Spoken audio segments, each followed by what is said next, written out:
could have given up, but you didn't. You could have stopped believing, but you didn't. You could have kept living their expectations, but you decided to make this life your own. And in turn, you're here. Hello, everyone. Today we're meeting Brad Mewhort. He's an author of the book and a coach. And he's also on a journey of ending male-on-male violence and ending the physical bullying as well. Hi, Brad. Nice meeting you. Thank you for joining us today. Thank you for having me here, Anna. Thank you. Let's start a conversation with diving into your story of becoming the person you are today. So what led you to discover your own passion in life? And is there any moment that was like the big change for you? And what did you learn along the way? So I have to look at a few different points. In some sense, I could look back at some of the bullying I experienced and the violence that I experienced and was involved with when I was a teenager as in many ways deeply affecting my life in ways that have been challenges and struggles in many ways, and in some ways has also brought me to where I am here today, having written a book and talking with you about it. And certainly at the time, I wouldn't have identified that these were major events in my life. And yet I'm going to say that violence continued to impact me into my adulthood in ways that I didn't realize for a long time. And it kind of slowly came to me like, oh, I'm still affected by these experiences, leading me into a path of doing a lot of healing work. And I'm going to say that's gone in cycles. Like, okay, I've done a lot of healing work. I've resolved all of this. And then something else comes up. I'm like, oh, well, no, not quite. I still have more work to do. And to the point that now I don't see likely anyone as ever being fully healed. It's all just cycles, and always we can go deeper and deeper. So many points kind of along the way of healing and realizing I had more of my own internal work to do. And then at some point also, seeing how widespread this is and wanting to bring some of my own path to others for the benefit of other boys, other men.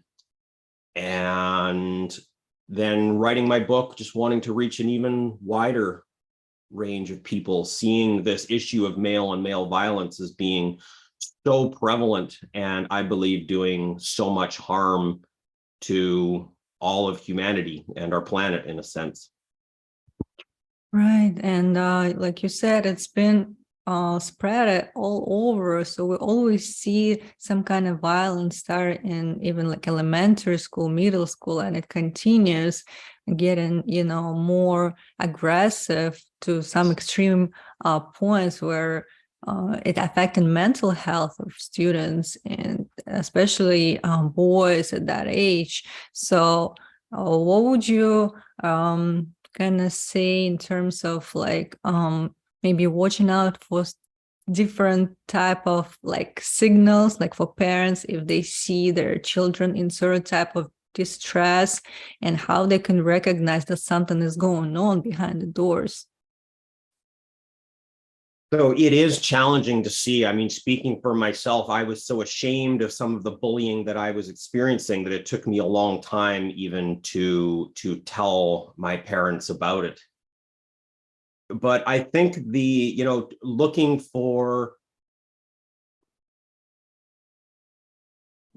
example, a student who has been, at least okay with going to school through the years, and all of a sudden they're reluctant to, even if they're not verbalizing it, they just have, lower energy about it. They're maybe, reluctant about things, or becoming more introverted. And not that there's anything wrong with being introverted, but that change from from something else, I think those could be, potential signs for parents. Oh, what, maybe ask about it. And in a sense, it is difficult, because even if my parents had picked up something was going on and asked me about it, at first, I'm not sure if I would have been transparent with them. So it is, I think in some sense, it's an issue that really needs to be dealt with at a larger scale than the individual. Not to say that the individual level isn't important, but so much is going to fall through the cracks. So many boys are still going to be affected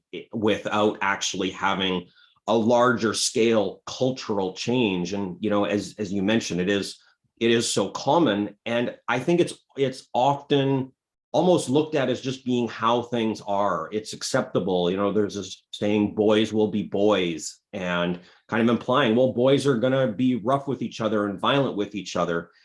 And I don't agree with that perspective. I think a more, in a sense, accurate phrase would be that traumatized boys will traumatize more boys.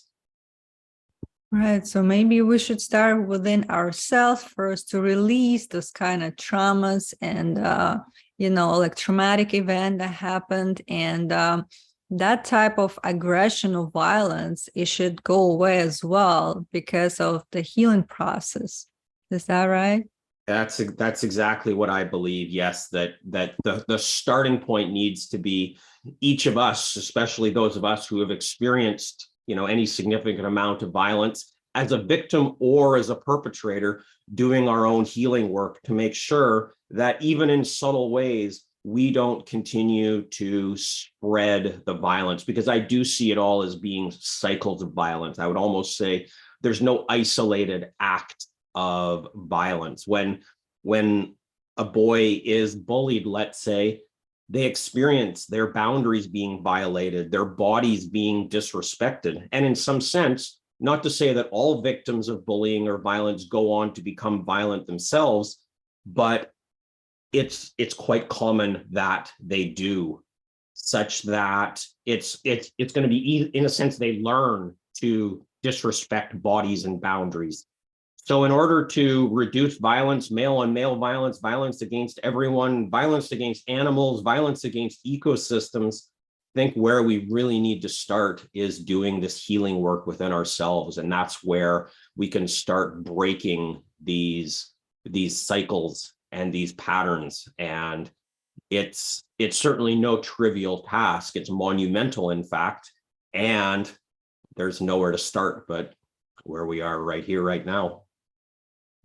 Right. And I know you also work in that area of helping others to heal themselves and different modalities. You can touch upon your work and what you see as an effective method to kind of give yourself that freedom of those type of emotions stored in their body and move forward with their lives. So I think the first step is simply just to become aware of the violence that someone has been involved with and how that has affected them. And just because it is so ordinary and so common, I come across many men who say, oh yeah, I never really experienced violence. I didn't experience much violence. But then digging a little deeper, they're like, oh, well, except there was this incident. Oh, and this one. Oh, and this one. And I actually think it's much more common even than a lot of men realize. And I think that's in some sense the first step, is realizing, oh yeah, I did actually experience at least some violence. And then to ask the question, how has that affected me? How is that still with me? And then taking that process just a little bit deeper is to actually get more into exploring those stories in more detail, and how we feel about, remembering how we felt at the time, emotionally and in our bodies, and then exploring how we feel about that today, what we feel about it, what sensations arise in our bodies as we're with those stories. And it can be very powerful to be working with someone else and exploring these stories, to be sharing about them with someone else who can listen non-judgmentally and really be with us in relationship. I like to think of it in a sense as bringing what has been in the shadows, often with shame and fear and regret, and bringing it into the light of day in relationship. I think that's a big part of the healing process, in a sense, a necessary first step in the healing process. Yeah, and also we all kind of scared to share those type of stories or events that happen in our lives.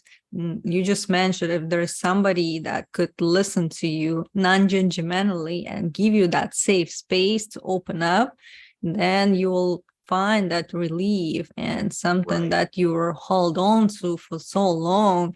And that would definitely be the beginning of the healing process. Right, right. And then I think the next step beyond that is to get more into somatics, body-based healing, really exploring what's held in the body, what we're feeling in the body much more deeply. What patterns did we bring into the body as we experienced violence or committed violence, and what is still held there? What needs to be released? Right. So this body-mind connection is real, and we have to realize that there are some parts that, like your trauma is stored in those parts of the body. You just need to kind of realize what's bothering you and find that signal and connect it to the root of that issue in the first place. Absolutely. And then it will help you again to find the answer and release it to move forward. Yes, Yeah. absolutely. And, we could get very esoteric about the mind-body connection, but I think at the most basic level, we can also just think of it as we experience violence against our bodies. And if we commit violence, we do it with our bodies. So our bodies really are fundamental to violence. And certainly there can be emotional violence, mental types of violence, but that's not what I'm talking about here so much. This real physical violence against the body. It's about the body.